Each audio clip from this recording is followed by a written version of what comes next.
Hi everyone, present అయితే బైక్లో నా ప్రయాణం ఉత్తరాఖండ్ రాష్ట్రం కర్ణప్రయాగ్కి 5 కిలోమీటర్ దూరంలో బద్రీనాథ్కి వెళ్ళే మార్గంలో కాళేశ్వర్ అనే గ్రామంలో కాలభైరవ మందిరానికి వెళుతున్నాను.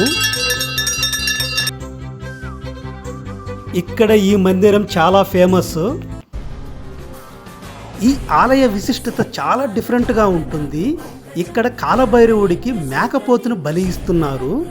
అలాగే మద్యాన్ని ప్రసాదంగా పోస్తారు. శివుడు 19 అవతారాలలో అతి భయంకరమైన ఉగ్రమైన అవతారం ఈ కాలభైరవ అవతారం. ఈ భైరవుణ్ణి అఘోరాలు తాంత్రికులు ఎక్కువగా పూజిస్తారు.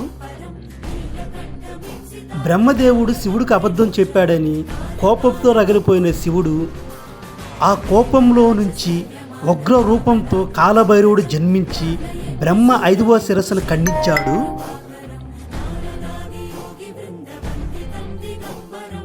ఈ దేవాలయం అలకనంద నది ఒడ్డు పక్కన ఉంది.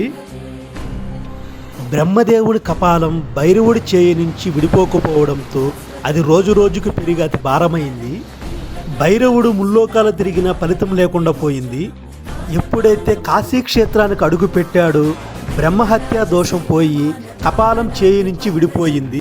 అందుకే కాశీకి క్షేత్రపాలకుడయ్యాడు కాలభైరవుడు.